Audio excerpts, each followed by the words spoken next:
혹시 그런 날 없으세요?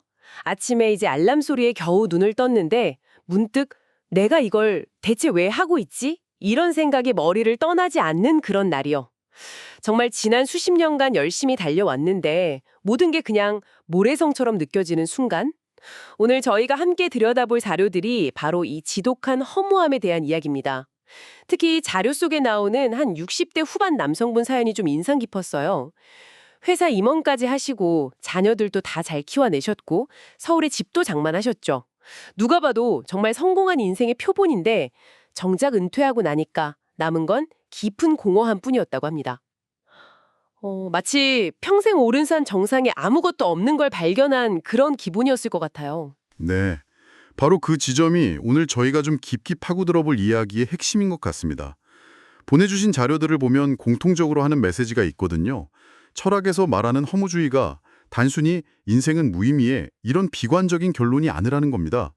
오히려 그 반대일 수 있다는 거죠. 반대요? 네, 그 허무함이라는 게 지금까지 나를 이끌어온 외부의 목표들이 이제 힘을 잃었다는 신호고요. 이제 진짜 나의 의미를 찾으라는 일종의 조용한 초대장일 수 있다는 겁니다. 초대장이라. 허무함이라는 감정이 초대장이라는 건 되게 신선한데요. 보통은 정말 피하고 싶은 불청객으로 여기잖아요. 맞습니다. 그래서 오늘은 이 불청객처럼 보이는 허무주의가 어떻게 우리 사회의 지평을 넓히고 우리를 절망이 아닌 자유로 이끌 수 있는지 자료 속 철학자들의 통찰을 통해 함께 길을 찾아보겠습니다. 좋습니다. 그럼 다시 그 60대 남성분 이야기로 돌아가 보죠. 그분이 은퇴 후에 40년을 뼈 빠지게 일했는데 그래서 내게 남은 게 뭐지? 이 질문 하나에 그냥 완전히 무너져 내렸다고 해요. 돈, 명예, 안정적인 가정 다 가졌는데도 마음이 텅 비어버린 거죠. 사실 이런 감정이 들면 대부분의 사람들은 이걸 실패의 신호로 받아들이는 것 같아요. 그렇죠. 아, 내가 인생을 잘못 살았구나. 혹은 이런 나약한 생각은 빨리 털쳐내야 해 하면서요. 그래서 갑자기 막 새로운 취미를 100개씩 만들거나 더 바쁘게 약속을 잡으면서 애써 외면하려고 하죠. 정확합니다. 근데 자료들이 아주 흥미로운 역설을 하나 지적하거든요. 이런 허무는 인생을 그냥 되는 대로 게으르게 산 사람보다 오히려 매 순간 최선을 다해서 성실하게 살아온 사람들한테 더 자주 그리고 더 깊게 찾아온다는 겁니다. 아, 정말요? 그거 좀 의외네요. 네. 설정해둔 목표를 마침내 이뤘는데 기쁨은 고작 하루 이틀 뿐일 때, 그토록 원하던 자리에 올랐는데 오히려 마음은 더 허전해졌을 때, 우리는 처음으로 내 삶의 민낯, 그 바닥을 마주하게 되는 거죠. 듣고 보니 정말 그렇네요. 기대가 컸던 만큼 실망도 큰 법이니까요. 그렇다면 철학은 이런 상황을 실패가 아니라고 본다는 말씀이시죠? 네. 실패나 타락이 아니라 진짜 자기 생각의 시작점, 그러니까 사유의 출발 신호로 봅니다.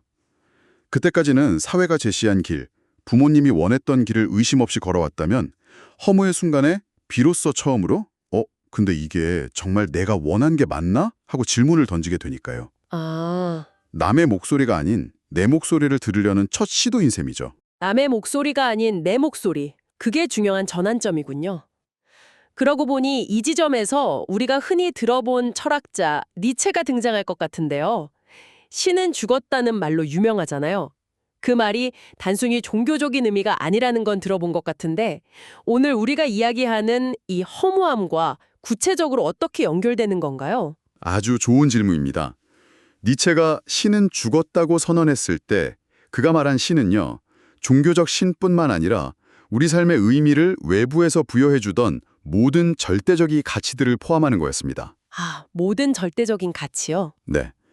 예를 들면 국가에 대한 충성, 가문의 영광, 사회적 성공 공식, 이렇게 사는 것이 올바른 삶이다라고 규정하던 모든 전통과 권위 같은 것들이죠. 아, 그러니까 우리 삶의 내비게이션 역할을 하던 것들이 전부 고장났다는 선언이었군요. 맞습니다. 수천 년간 인류는 그 내비게이션이 찍어주는 목적지를 향해 달려왔는데 어느 날 갑자기 경로를 이탈했습니다. 새로운 경로를 탐색할 수 없습니다. 이 메시지가 뜬 거예요. 사람들이 얼마나 큰 혼란에 빠졌겠어요. 이제 뭘 믿고 어디로 가야 하지? 니체는 바로 이 상태를 허무주의의 도래라고 진단했습니다. 상상만 해도 정말 막막하네요. 그럼 니체는 그냥 이제 다 끝났어. 각자 알아서 해. 하고 끝낸 건가요? 대안 같은 건 없었나요? 물론 대안을 제시했습니다. 바로 여기서 니체의 통찰이 빛을 발하는데요. 그는 허무주의를 두 가지로 명확히 구분했습니다. 아, 두 가지로요? 네. 첫 번째는 수동적 허무주의입니다. 이건 내비게이션이 꺼지자 그냥 길 한복판에 주저앉아버리는 태도죠. 어차피 목적지도 없는데 뭘 더해. 다 무의미해. 이건 절망이고 체념입니다. 대부분의 사람들이 허무주의 하면 떠올리는 이미지가 바로 그거네요. 그렇죠. 하지만 니체가 진짜 강조한 건 두 번째, 바로 능동적 허무주의입니다. 능동적 허무주의요? 네. 이건 내비게이션이 꺼졌다고 잘 됐네. 이제 내 마음대로 가고 싶은 곳으로 가볼까? 하고 외치는 태도예요. 주어진 지도가 사라졌을 때 비로소 직접 탐험가가 되어서 자신만의 지도를 그릴 기회가 열린다는 거죠. 텅 빈 캔버스가 주어졌다고 생각하는 겁니다. 허무가 끝이 아니라 창조의 시작이 되는 순간이죠. 능동적 허무주의. 내가 내 삶의 의미를 직접 창조한다는 개념은 정말 멋지게 들립니다. 근데 솔직히 말해서 대부분의 우리 삶이 그렇게 창조적으로 살기엔 너무 팍팍하지 않나요? 매일 아침 일어나서 출근하고 비슷한 업무 처리하고 퇴근하고 이게 무슨 예술가의 텅 빈 캔버스라기보다는 차라리 똑같은 길을 맴도는 햄스터 쳇바퀴에 더 가까운 것 같아요. 아, 그리스 신화에 나오는 그 영원히 바위를 굴리는 남자처럼요. 시지프 말씀이시군요. 완벽한 비유입니다. 그리고 바로 그 지점, 그 끔찍한 반복 속에서 의미를 찾는 문제를 정면으로 다룬 철학자가 있습니다. 보내주신 자료에도 나오는 20세기 프랑스 철학자 알베르 카뮈입니다. 네, 카뮤가 시지프 이야기를 꺼내면서 우리는 시지프가 형법하다고 상상해야 한다는 구절을 읽고 정말 충격을 받았습니다. 잠시만요. 행복하다고요? 신들에게 벌을 받아서 정상에 올리면 반드시 다시 굴러 떨어지는 그 바위를 영원히 다시 밀어 올려야 하는 운명인데 거기서 어떻게 행복을 찾을 수 있다는 거죠? 그건 그냥 비참한 현실을 견디기 위한 정신 승리 같은 게 아닐까요? 날카로운 지적이십니다. 정신승리 아니냐는 비판은 카뮈 철학에 항상 따라붙는 질문이기도 하고요. 네, 저도 딱 그 생각부터 들더라고요. 근데 카뮈의 핵심 통찰은 시지프가 바위를 밀어올리는 그 고통의 순간이 아니고요.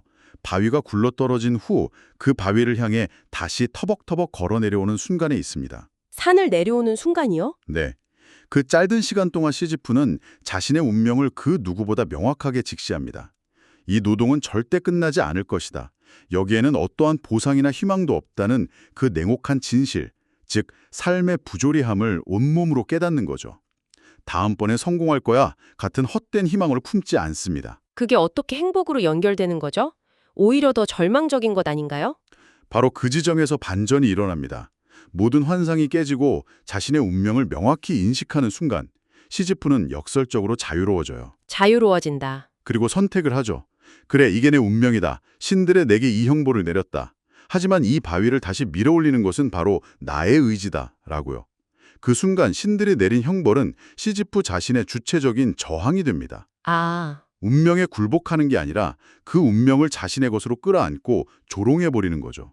행복은 바위를 정상에 올리는 데 있는 게 아니라 그 부조리함을 끌어안고도 다시 바위를 밀기로 선택하는 그 의지 자체에 있다는 겁니다. 그러니까 의미 없는 행위 자체를 바꾸는 게 아니라 그 행위를 대하는 나의 태도를 바꾸는 거군요. 어쩔 수 없이 하는 일이 아니라 그럼에도 불구하고 내가 하기로 선택한 일로 만드는 것. 정확합니다. 카뮈는 원이 모두가 각자의 바위를 굴리는 시지프라고 말합니다. 삶은 본질적으로 부조리하지만 바로 그렇기 때문에 우리가 의미를 창조할 자유를 갖는다는 거죠. 그렇군요. 니체가 주어진 의미가 없으니 네가 창조하라고 말했다면 카뮈는 내 삶이 부조리하게 느껴질지라도 그 부조리를 끌어안고 저항하는 행위 자체가 너의 의미가 될 수 있다고 말하는 거네요. 아주 명쾌한 정리입니다.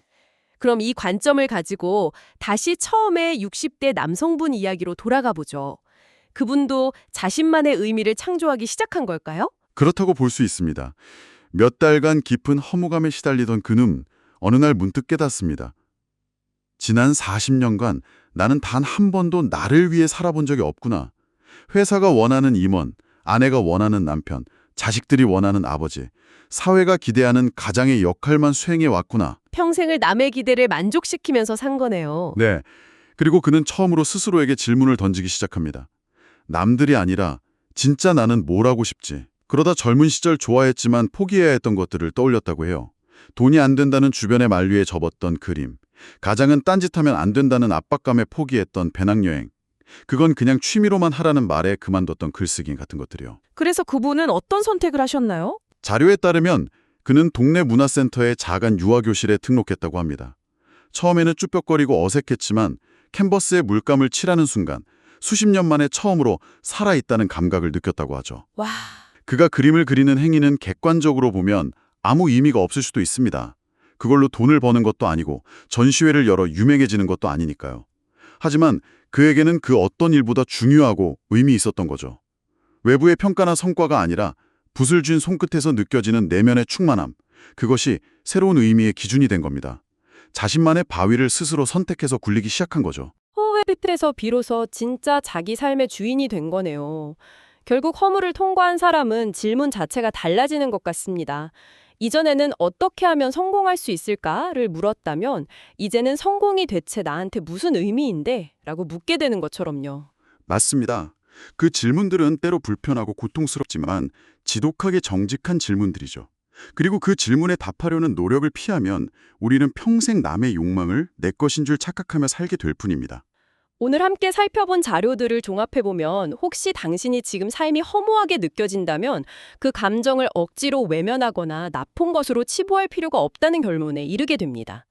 자료에 인용된 무라카미 하루키의 말처럼 완전히 완전한 절망이 있을 수 없듯 완전히 완전한 희망도 있을 수 없다는 거죠. 허무함은 그저 삶의 자연스러운 한 단계이자 중요한 신호일 뿐입니다. 그리고 저는 자료에 나온 이 비유가 참 마음에 와닿았는데요.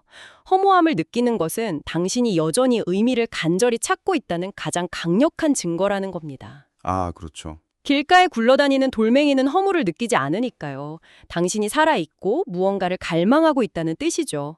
무의미하다고 느끼는 그 감각 자체가 역설격으로 당신이 의미를 향해 나아가고 있다는 증거인 셈입니다. 그렇습니다. 결국 의미는 저 멀리 어딘가에서 발견되기를 기다리는 보물이 아니라 지금 여기에서 스스로 선택하고 행동하며 만들어가는 것일지도 모릅니다. 허무는 낡고 해진 지도를 버리고 직접 나침반을 들고 길을 나서는 탐험가로 거듭나는 전환점인 셈이죠. 네, 탐험의 시작이군요. 오늘 밤 만약 당신이 문득 공허함을 느끼고 있다면 그 감정에서 도망치지 말고 오히려 그 안으로 한 걸음 들어가 보는 건 어떨까요? 그리고 스스로에게 조용히 물어보는 겁니다. 이게 정말 내가 원했던 삶이었나? 내 인생에서 남의 시선을 다 걷어내고 났을 때 정말로 중요하게 남는 건 뭐지? 그리고 그 답을 바탕으로 아주 작은 선택 하나를 해보세요. 누구에게 보여주거나 증명할 필요도 없습니다. 그저 내가 선택했다는 사실, 그것만으로 충분합니다. 당신 삶의 창조자로서의 여정은 바로 그 작은 선택에서 시작될지도 모릅니다.